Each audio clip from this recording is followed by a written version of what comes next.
welcome to another monthly event with the Brilliant Business Coalition. And we are here to talk about thought leadership. Does it really matter? Does it differentiate you? I am so excited to have this conversation.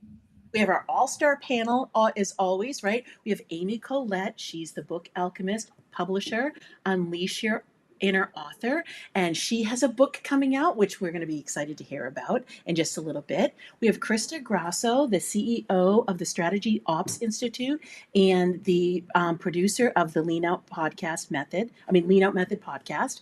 And then we have Katie Nelson, the CEO of Sales Uprising, and a future author, an upcoming book of All Love, No Bullshit, the sales edition. And then we have Kelly Wagner, the publisher of The Edge magazine, but also the CEO of The Edge Network. The Edge magazine has over 15,000 readers, which is really exciting. And then I am Kim Woods, best-selling author and master astrologer and business strategist. And we are so excited to have this conversation today. So let's dive right in. Question of what exactly is thought leadership and does it really matter? And Amy, I'm going to go to you first.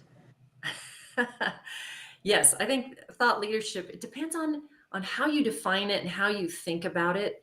So I've heard these descriptions of thought leadership as being, leader in an industry.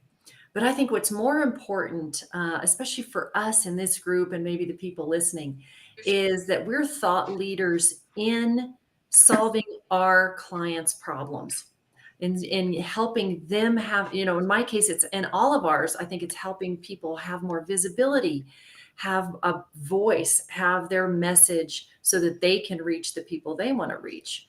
And so I think thought leadership is absolutely essential because there's so much, especially with AI out there now, that's being rehashed and rehashed. But we are thought leaders in the fact that we think a little bit differently. We have a unique perspective, and everyone does, right? I think it's more important than ever now to bring our unique perspectives, our passion, our purpose, and how we serve in the world to the stage of whatever that is, however you speak and are visible, whether it's social media or a physical stage or the pages of your book or your blog. It's more important than ever to get your message out. Yeah, and so, does anybody else have anything they want to add before we like widen the lens of what thought leadership could be? I don't know that I want to add. Well, yes, I would love to add something. So I love everything that Amy said. If we take it back to a definition, so I do like to give a definition to everyone, the one that comes from a dictionary to give context. Thought leadership is the expression of ideas that demonstrate you have expertise in a particular field, area, or topic, right? So to Amy's point, for each one of us who are a business owner, or even if we are doing delivery to clients, like whatever our job looks like, how do we potentially insert that into our daily to communicate thought leadership, right? Yeah.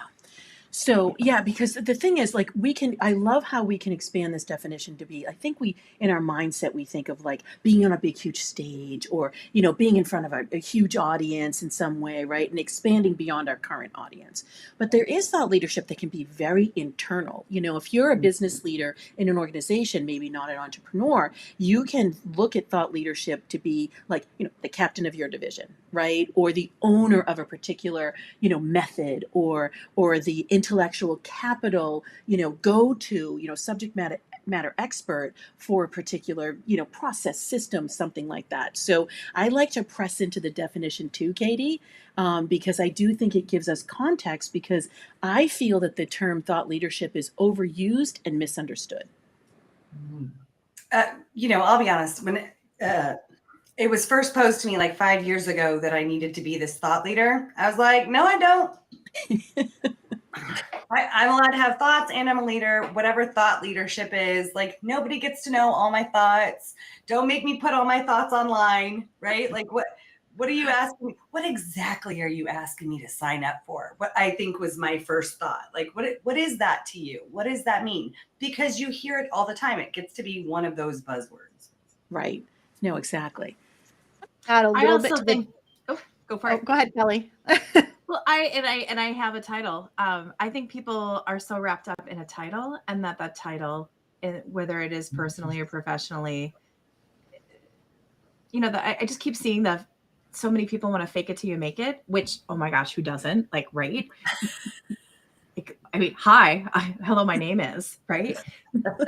So many people get caught into that, but it's getting beyond that title and that authentic thought leadership. And it's the ones where you take your learnings, and then you get out into the real world, and then you get thumped on, and then you get thumped on again, and right, and then you come back and you pivot, and then you go to your tribe and you're like, okay guys, and it's that information, it's that marinating, it is that experiencing, and it's that coming back and saying, okay guys, I was just out there, I did this, I'm now back here, how do we do this, and play with it, and then regroup and come back. And I think it's that going over and over and over, and that repeat, and that learning, and that ability to listen, and that ability to go and just make I was going to say just ass out of yourself, and just stumble and fall, and then come up and brush yourself off and go, okay, that was a great learning. And being that student, being that teacher, being open, listening, talking, being a person, being curious. Hi, be curious, everybody. And I think that also helps. Okay, I just felt like I needed to interject that in the middle of the conversation, and I'm done. I love that. And to me, thought leadership is literally a blend of every single thing that you've all said. I think it is very much that expertise and that knowledge on a subject, but I think it's our unique perspective on it. And I think we're all thought leaders, whether we identify with that title or not. We all have certain things that we know really well, and that we have enough lived experience and enough knowledge about, that we have our own unique thoughts, our own unique approach to. We know, because we've done it, that there is like, no, people should stop doing it this way. Why do they do that? We should do this, right? We all have those things that we inherently just know through that experience and through our passion and commitment for that thing that we know so well. That, to me, that's thought leadership. And I think really every single person is a thought leader in probably many different things, just not everybody identifies with or associates themselves with the title. Yeah, I think so too. And I love how you framed that, right? Because we have a unique perspective. And that's really, I mean, we're going to talk about that in a little bit, after we talk about like what can thought leadership give you. But I love that. I want to just put a pin in that uniqueness, because I think that is a critical component of our conversation.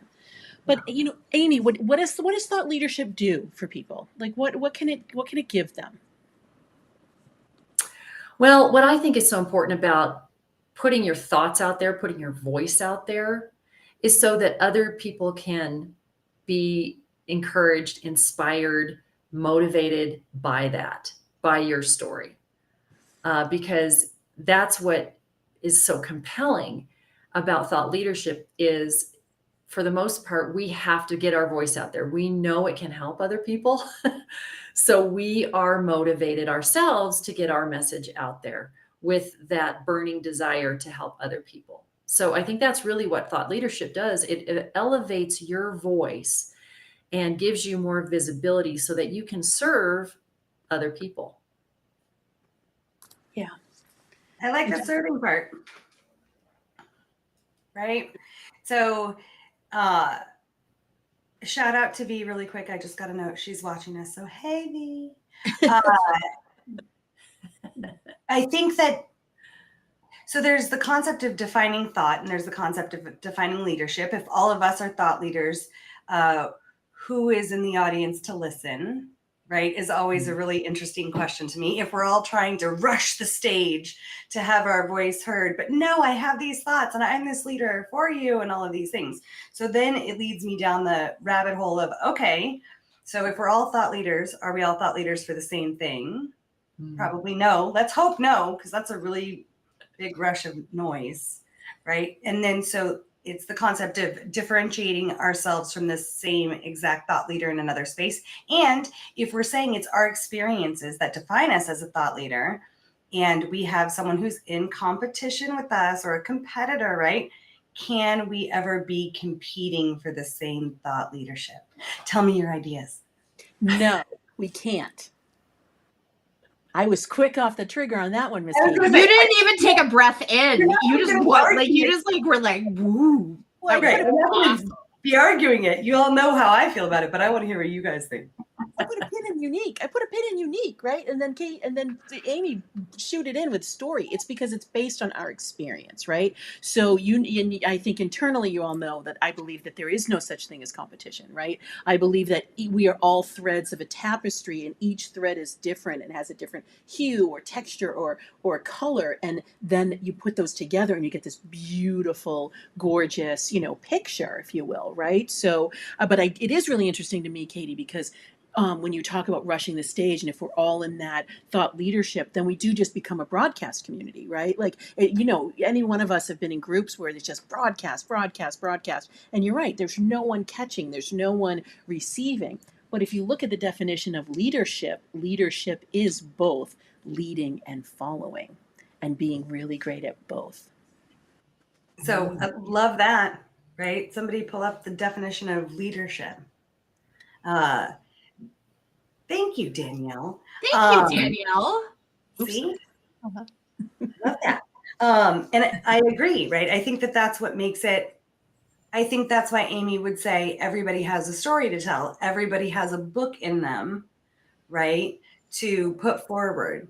And I don't even know, one of the things we don't necessarily talk about from a business perspective is all of the thought leaders in regular everyday life. Who are the people that you listen to in your non-business persona that are also leading you? Right? I mean, we always take it from a business perspective. We're all a bunch of business owners, right? Yeah. It's what we love to talk about. It's where we hang out the majority of the time. It's what enriches our life. It gives us balance and sometimes not balance, all of those things. But when we're talking about thought leadership, if we know that everyone has the ability to be a thought leader, where else do we get thought leadership outside of our business scenarios, outside of running our team in corporate, outside of owning the business, outside of being that amazing subject matter expert? Where else does thought leadership come into our life? Yeah, I love that, Katie. Thank you for bringing that up, because we're talking about the audience of who we're speaking to, but who in that audience is also leaders for us. But it's like, just in our group here, we're all experts in different things. And so I think we're all leaders for each other in those areas. But just like the clients that I have, they come from all different walks of life. And one of my favorite things about doing the work I do is that I get to learn something from every single client that I work with. I learn their stories, but I actually gain knowledge from them. And it's a beautiful relationship where I get to teach them something and they get to teach me something.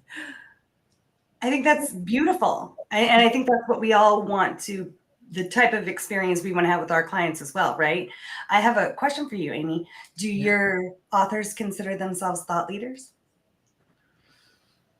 Huh. Yes, You they know, do. Yes, they do. Come on. No. Yes, they do. Well, I think it's an interesting question, because we talk sometimes about, when do you become an author?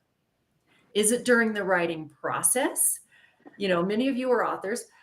Or is it after you become published? It's like really owning that title, owning that thing that I am an author. I'm creating this new thing that's never been out there in the world before. And I think thought leadership is very much the same, where you may be a thought leader in your industry, with your clients, with your unique perspective, but have you claimed that title, or have you stepped into that role? You should have noticed everybody's eyes just went like that when you said that. Because readiness is a thing, right? Like, not only does your business need to be ready, but you need to be ready. So people that have followed me for a while know that for me to come out of the closet as an astrologer was a big deal.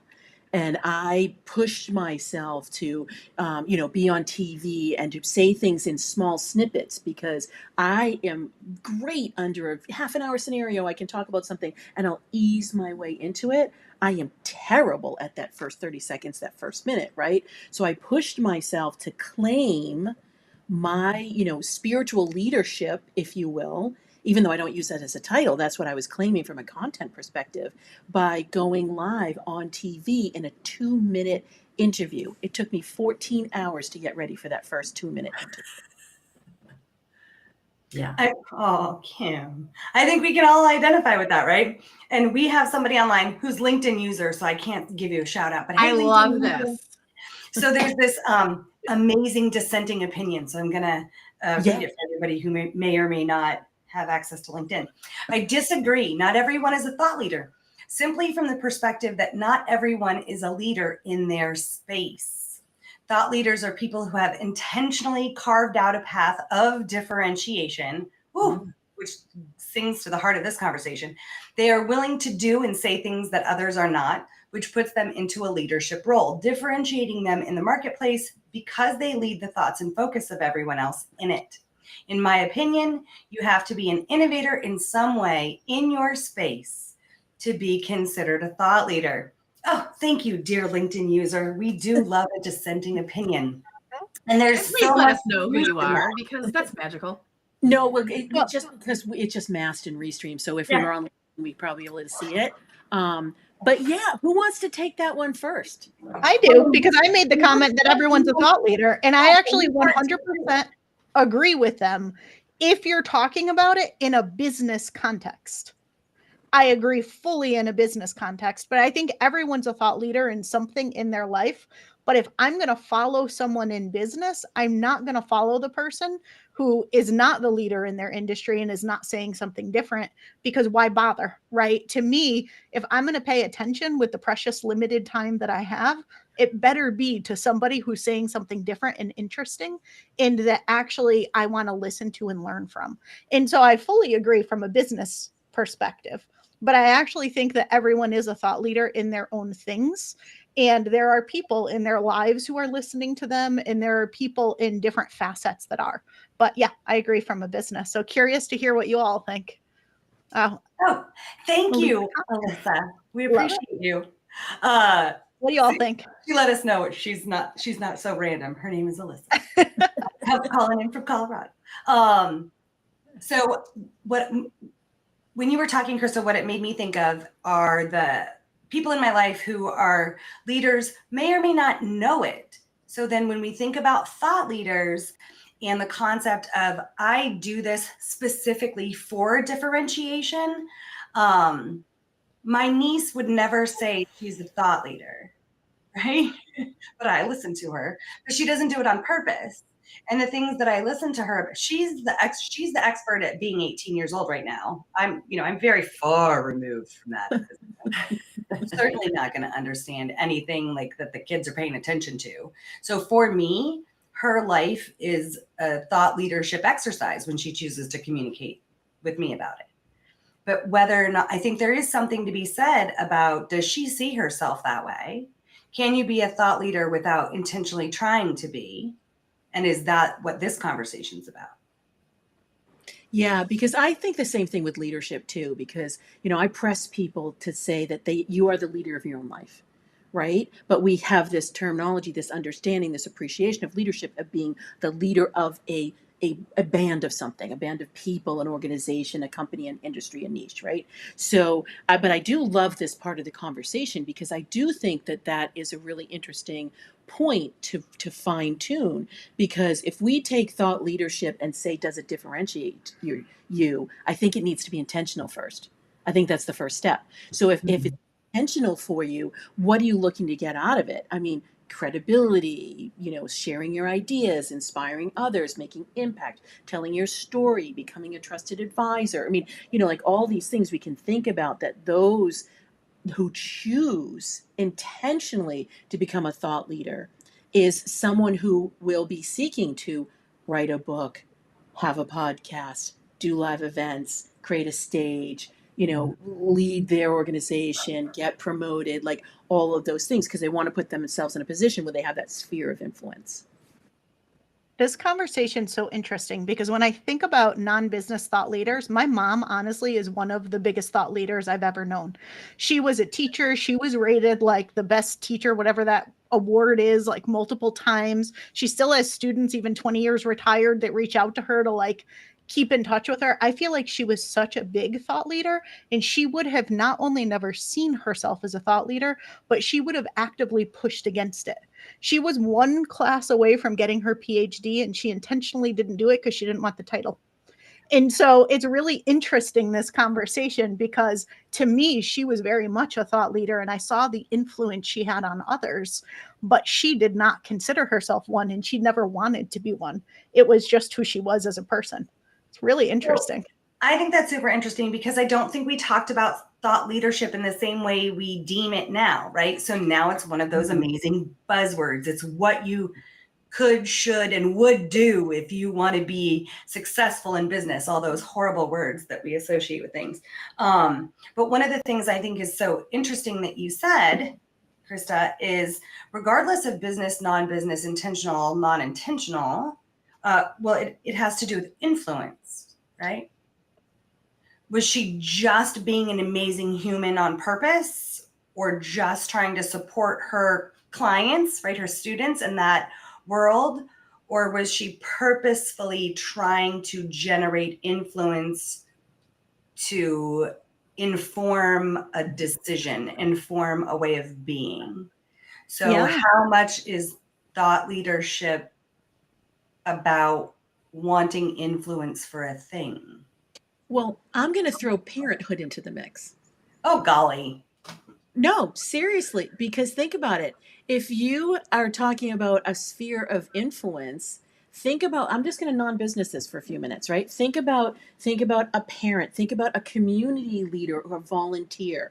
Think about someone who steps up to sponsor a local baseball team. Think of someone who picks up a sign for some sort of rights, like trash or climate or what have you, right? Like, I don't think that we would ever deem the term associated with that to be thought leadership. But if we're talking about influence, because we can talk about different types of thought leadership and impact, right? Because there are different energetic flavors of that. Interesting to note: trusted advisor, paradigm shifter, activist, what? All those things. I think And those can go you share those 5 types? Because I think that's really fascinating. And to me, that's actually more meaningful than the term thought leader, because I feel like it starts to put it into some really relatable categories. Yeah, so and I can do this energetically if you want. So like a thought leader is someone who stands in their ideas, right? In their expertise and their knowing, and they say to people, "Come to me, come to my stage, come to my book, come to my podcast, come to me, and I'm going to share my ideas." Right? That's the way I see it. So it's very much, it feels to me like very much like brick and mortar, kind of like very solid and strong. And then when I think of a paradigm shifter, I think of someone who's looking to change some things, like looking at something in an industry or niche or a field or even within a company and saying, okay, this is what's okay, but I'm looking to shift it. So I'm going to take something in the future, something that's not known, and I'm going to just weave it and wend it in a different way. Then there's like that advocate activist, like this is wrong. Like this actually will not stand. Like what we are doing to, minorities or in the political sphere or to the climate or to, something in a community, like this will not stand. That has a very, like big microphone kind of thing, gathering some people and getting them on board. And then there's the influencer. Like, I think we can even use the term influencer when we're thinking about things online, or micro influencers that are more in that celebrity type. I, of which am a terrible one. Like, I can influence nothing in this way, right? Because it's like basically Pied Piper energy, where like I say something and people don't even care what it is. And then they're like, oh my God, I'm going to buy shoes from this person. I'm going to buy hand lotion, but I'm also going to buy like this program because this person said it was so fabulous. Why are you buying it? I don't know, because she said, it's more in that persona, that person.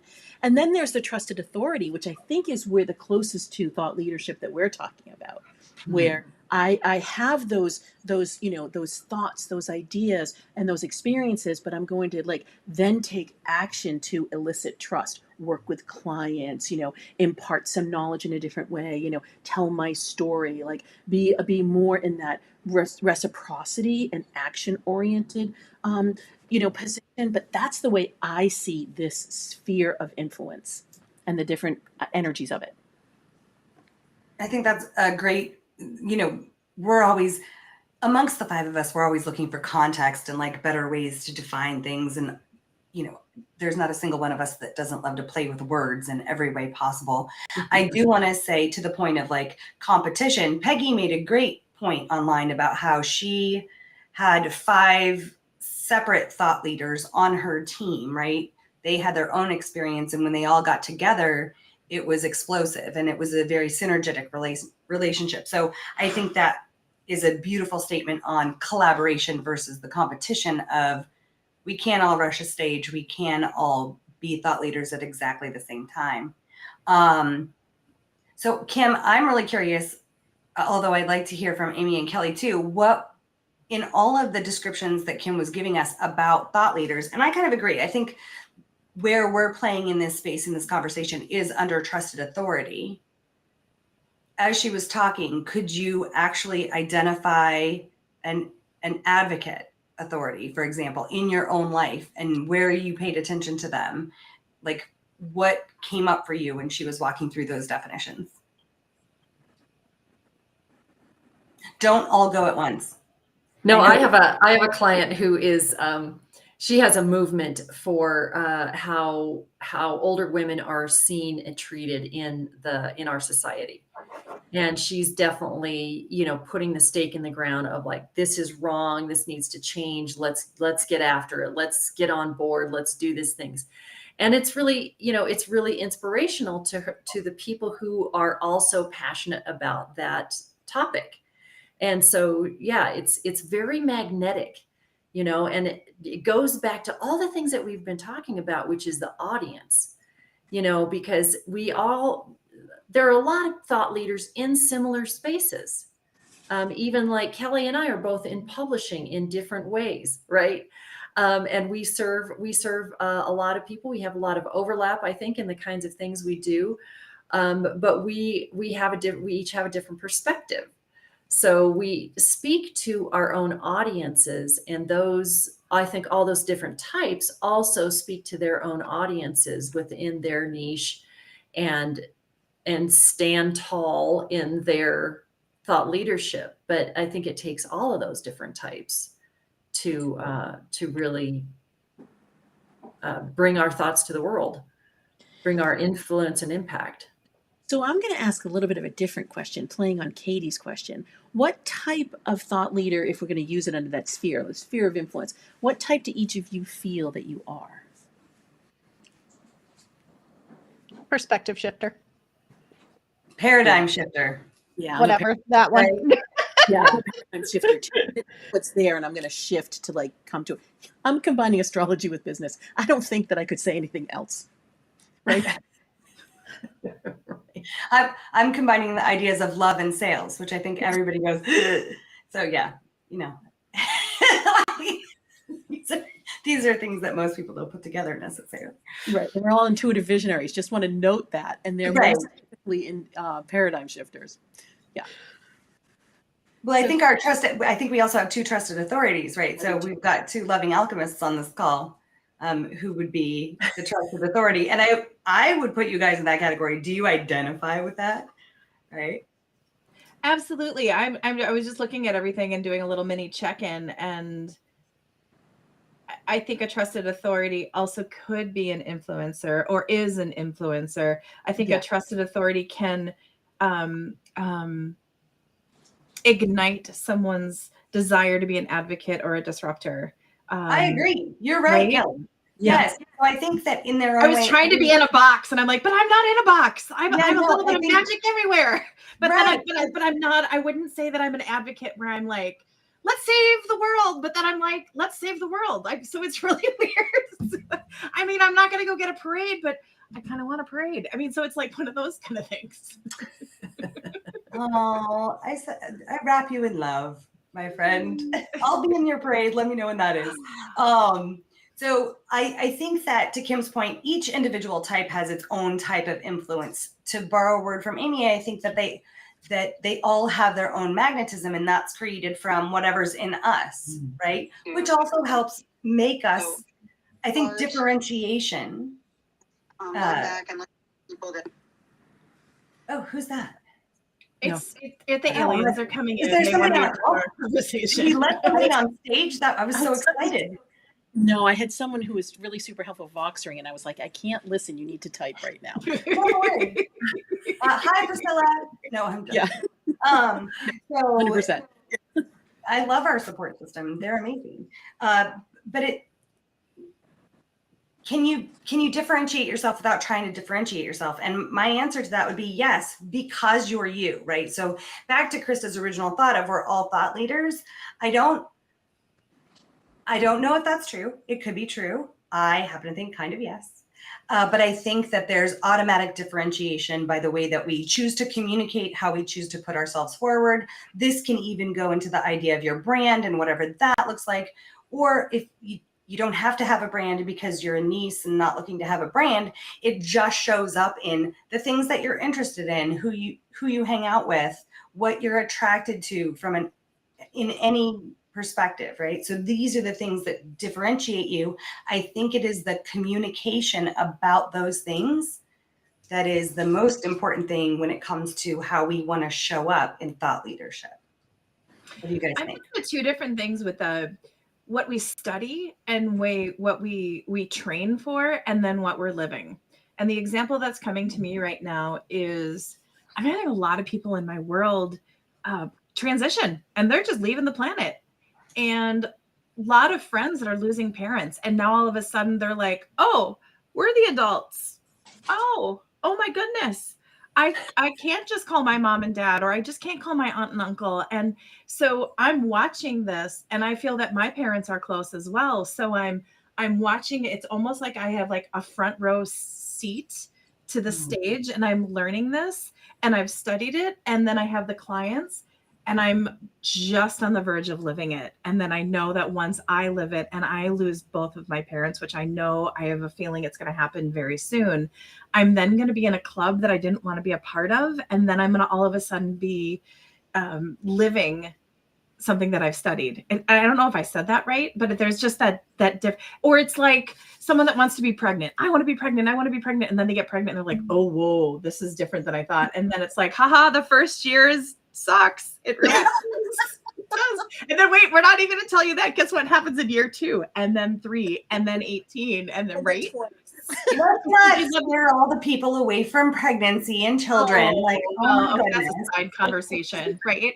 And there's times where you just want them to go back. Just go back. So Amy, I have a question, and it probably for Kelly too, right? Because you're in the publishing industry, right? So you might run into this more. I know for my people, it's very much about being visible, like being able to say and claim like their voice, their power, their own expertise, and really wear it and own it.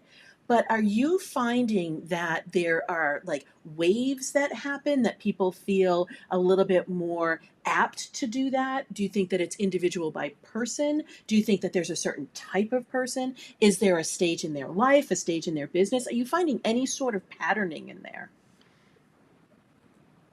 I'm seeing full spectrum, but I'm going to let Amy go first. Yeah. What comes to mind, Kim, is it's not necessarily a stage of life or whatever. It's more, I want to say the germination of their passion or their mission, right? So that was super tasty. Yeah. Okay, so let me dive into that a little bit more. The germination of their that just came right in. Well done. Thank you for wherever that came from. Germination of their passion. And what I mean by that is that someone has gone through a transformation and it's changed their life. Obviously, that's transformation. They're different now. They feel different now. And now they're compelled to bring that message to the world.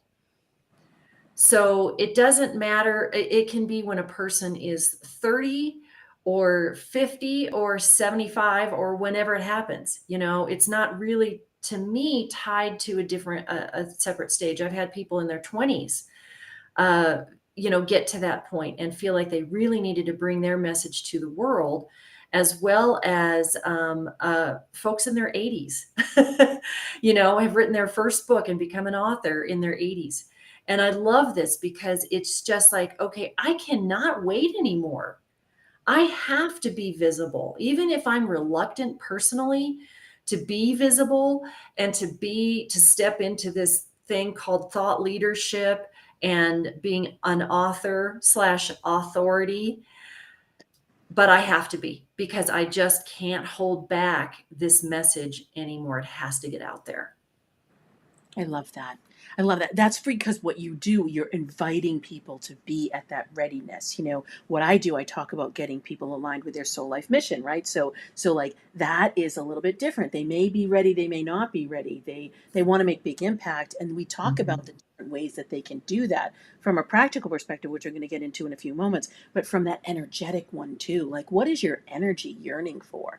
Because I love that. Someone who's 80 or someone who's 20, right? They have different energy levels. They have different probably ideas about what they want to do in order to bring that about, right? That's fascinating. Okay. It's interesting. Right now, I have a client that we're putting together a email, digital, different campaign for. He's barely human. I'm just going to say it in a really beautiful way, and I honor him for it. I really, really do.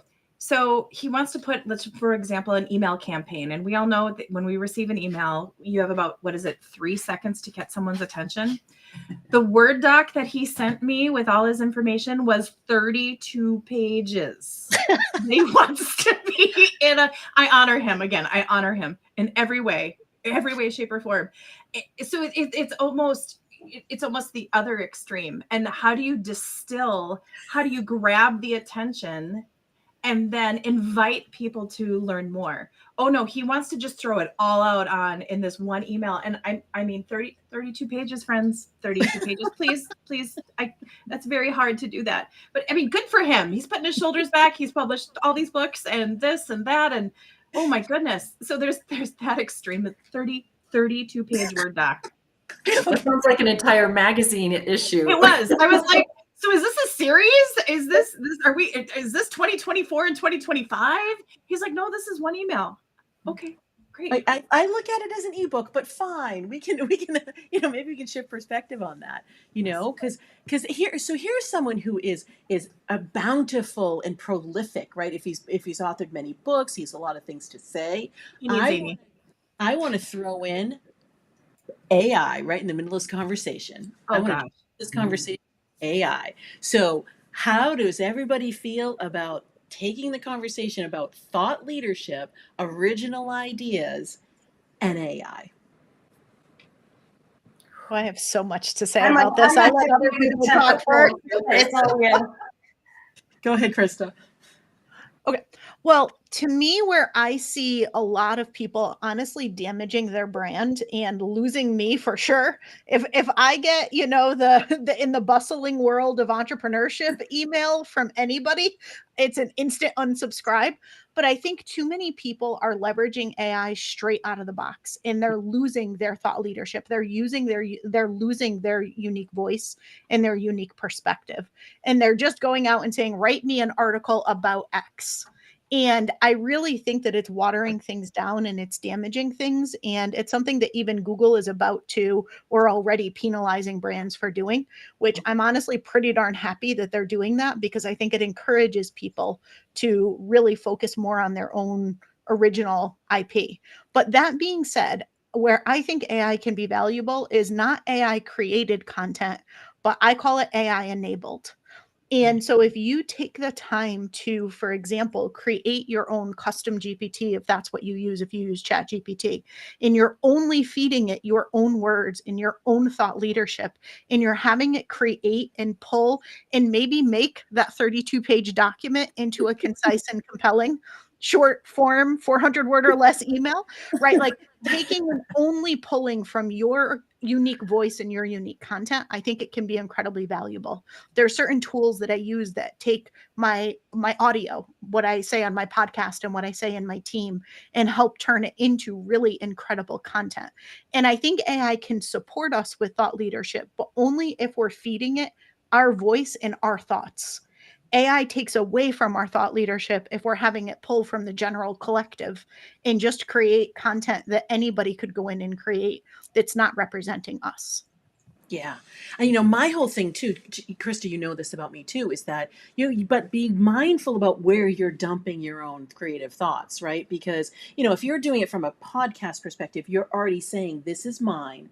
I have the copyright for it. And it is going into the public domain if your podcast is public, right? Same thing if you have an article, in a blog or something like that, right? So your intention is, I am going to share this content with others.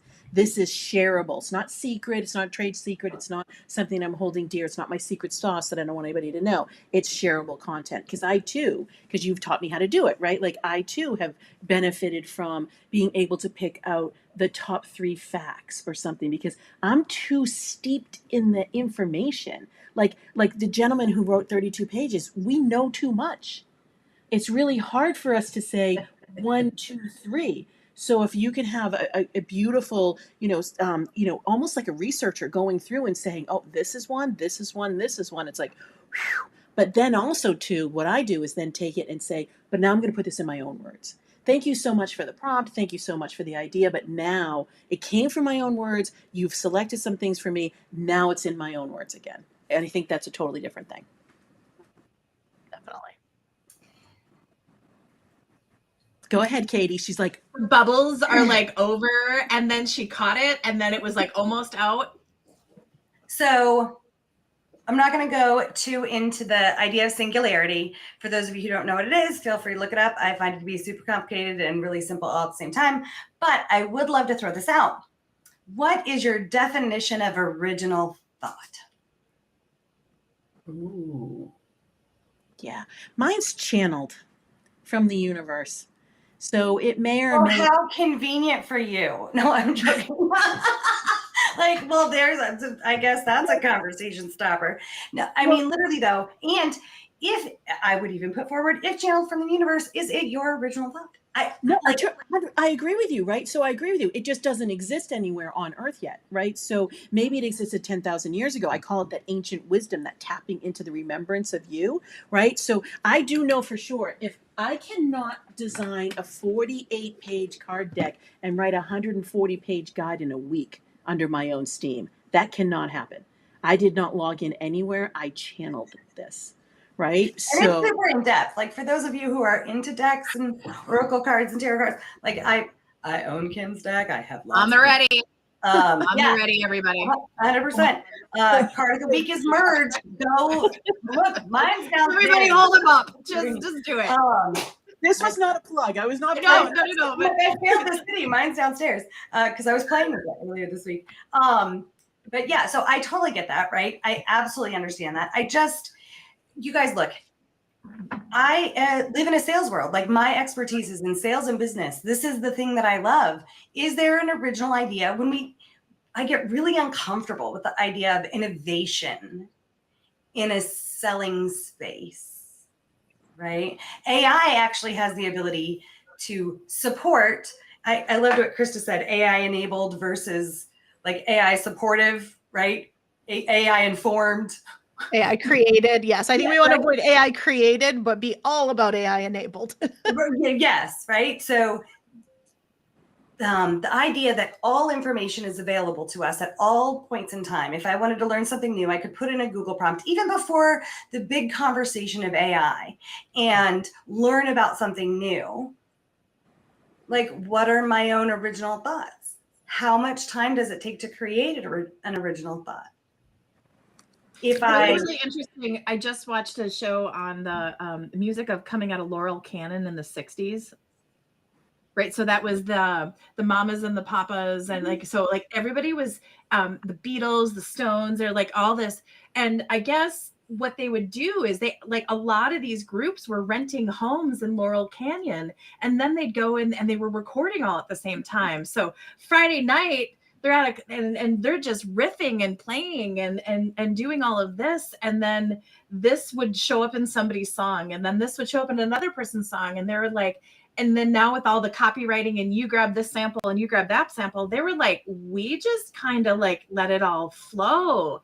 And it was really, really interesting to watch how they were talking about this. And now, like, even if you grab, I forgot, like Vanilla Ice pulled I'm just, because I'm not seeing it, a sample, and then he had to pay all this money for this, and this. And it's even interesting in the realm of music on what's original thought and what's not. Oh, that might have been White Lines, right, from David Bowie. I think I know that story. Yep.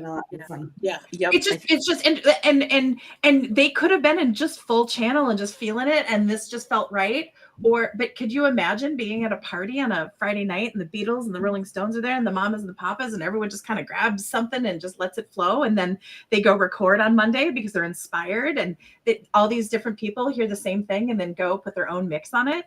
It's just kind of interesting. I'm getting chills, Kelly, because that's beautiful.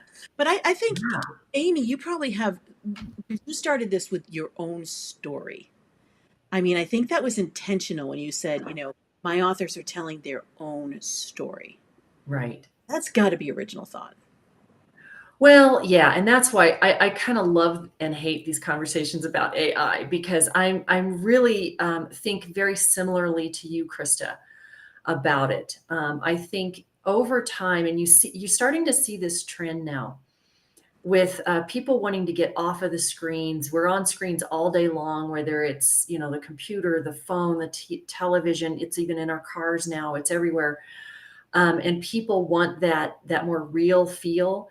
Even people of all ages prefer a print book because they like the experience. It's different. Yes, or a magazine. So we love that tactile. It's a different experience than an electronic reading experience. Not that electronic is any less valuable, but it's just a different human experience. And so, yeah, to come back to story, I think it's going to be more and more important for us to have our authentic voices, to say our authentic thought leadership in that real way that sounds like us, that's, sounds like Kim. You use the word luscious, and everybody has their own phraseology and cadence and tempo and all that stuff. And that's absolutely magic because it's human and it's the way we connect as humans. Now, I'll also have to say, one of the hardest things about writing a book is coming up with a book description. And AI is a great tool to help with that. You feed the book into AI and ask it to, do its magic and come up with a description. Of course, you want to take that and make it your own. But those kinds of things, titles for workshops, all those sorts of things are fantastic uses for AI as a conversation starter, as a thought starter. When you already have the idea, but you need to be able to describe Polish it. I like it as polished. Yeah. I like to greet and then go, okay, this, and then it will come up with some things you're like, oh, okay, but it's totally mine. Yes. In Kelly speak, and then it just kind of goes whoop. I just keep saying polish. And if sometimes you just need that powerful verb or whatever, and AI will come up and it just finishes it for you. Thank you. So, and I'm gonna throw a little wrench in that because awesome. Yeah, no, because I feel I'm a little bit mad at AI because AI is taking words away that I use constantly and like luscious, like delve, like unlock. There's like 5 words I'm like can't use that anymore. Compelling, provocative, like there were words. It's my favorite word ever.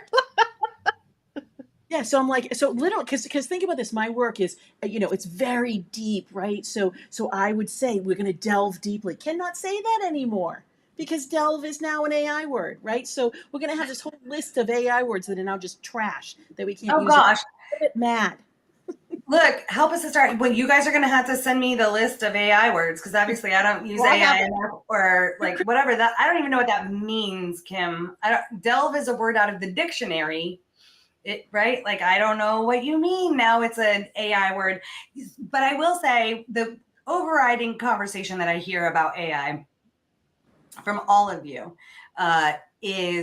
reminds me of something that Mr. Rogers said, and which is really strange, right? And that's look for the helpers. So what I'm hearing you say is that AI can be a helper in the way that Mr. Rogers meant it. Yeah. How's Yeah. that for original thought, Amy? Mr. Rogers and AI. I wonder if it's been done before. Somebody I love it. But I want to make a comment. I want to make a comment about Kim's AI words.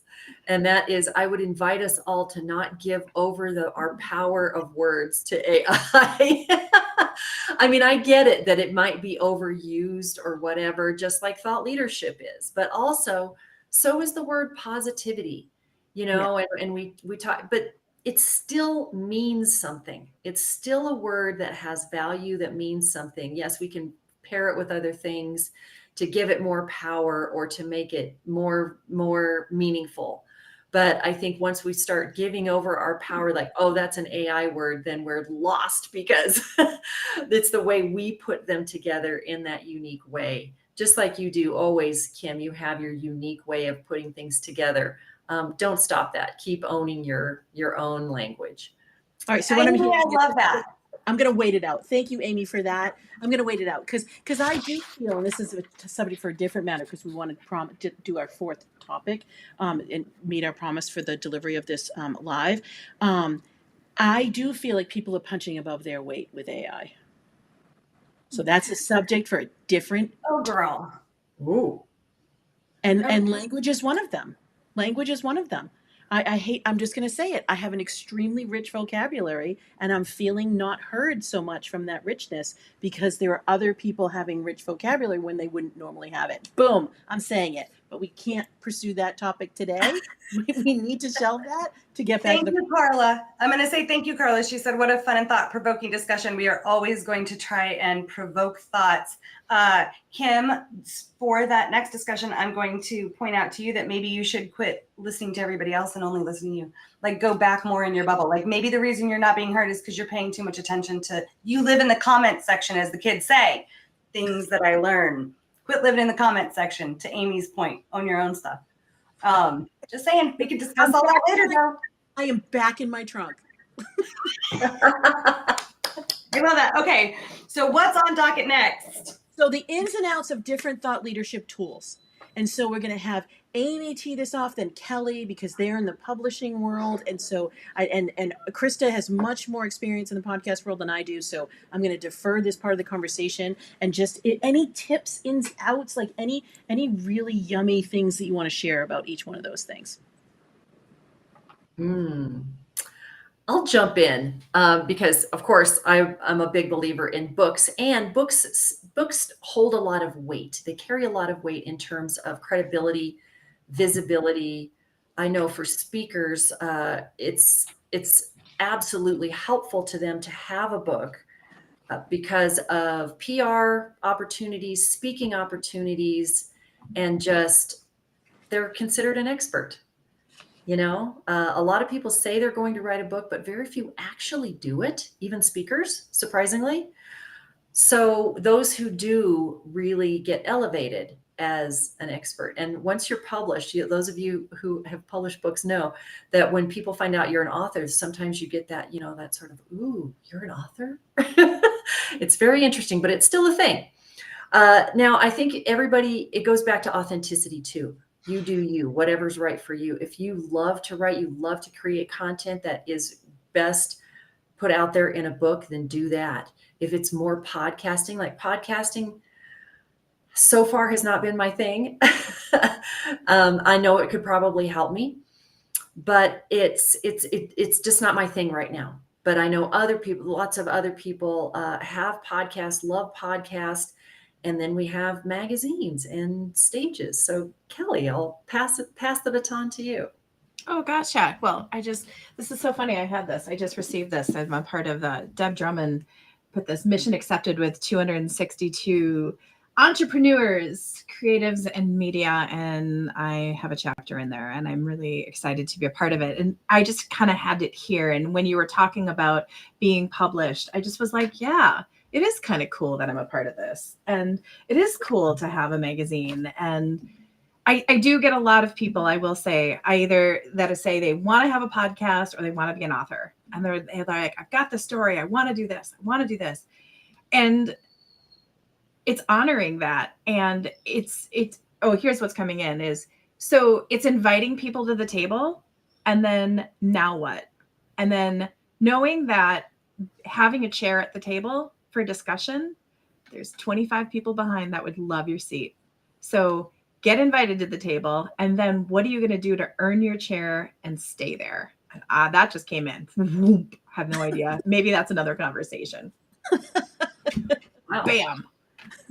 So, Krista, have you reached 200 episodes yet? You're close. I'm so close. I'm so close. I think I just recorded 189, but it's been 3 years, right? And I was doing the math the other day, and I have sent 1 to 3 newsletters every single week since 2004. So that is a whole lot of newsletters. Happy 20th anniversary. Yeah. If you think about it, though, right, that newsletter gets sent and it probably gets filed away in somebody's inbox and never seen again and never thought of again. The podcast episodes that I put out there, I still have people that listen back to the first episode or early episodes that I released 3 years ago. And I think kind of like a book, something about the podcast, about the book, you're putting something out there in perpetuity. It's out there kind of forever unless you take it down.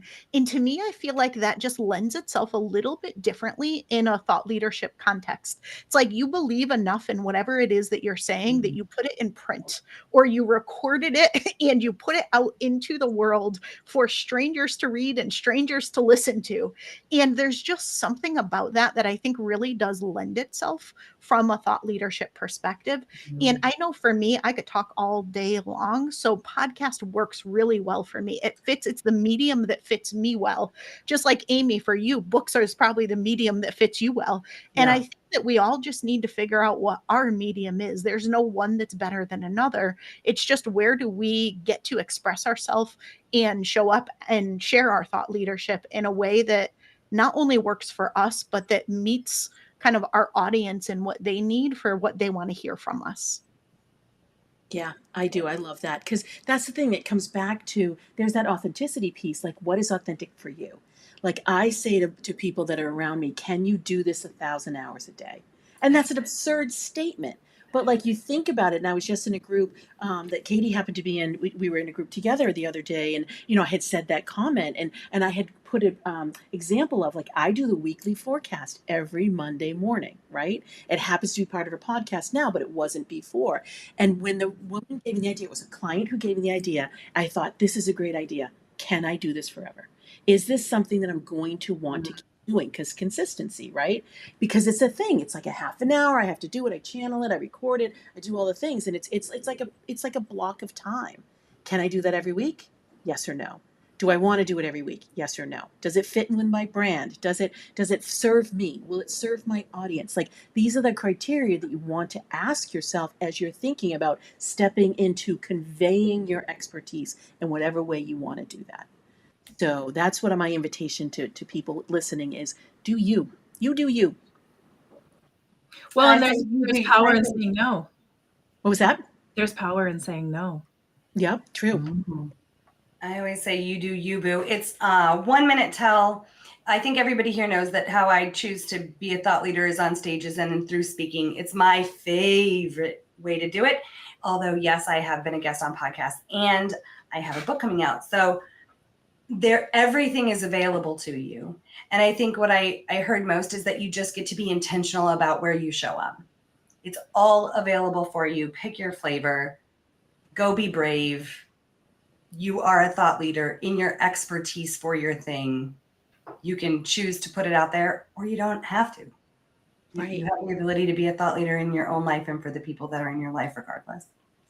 Absolutely. And Amy, you have a book coming up. Are you going to share details? Yes, today's actually my official launch day. Yay! I know, exciting. So here it is in printed format. I'm actually releasing it first as an ebook, just so that it's accessible to everyone, so that people can actually get that book out of their head and onto the page. So, So, yes. so you're going to go back into the comments here and you're going to tag us in your posting and you're going to splash everywhere. You have a big splash coming, I'm assuming. Yes. And you and I should talk It'll be offline. ongoing. You'll all get sick of seeing the book and hearing me talk about it. Never. Never. Thank you for your support. Sure thing. Okay, that's yet another month of our conversation about the hot topic of the month. Next month, we're going to be talking about getting freedom in your business through sales. What? So until next time, thank you, everybody. Thanks, everyone.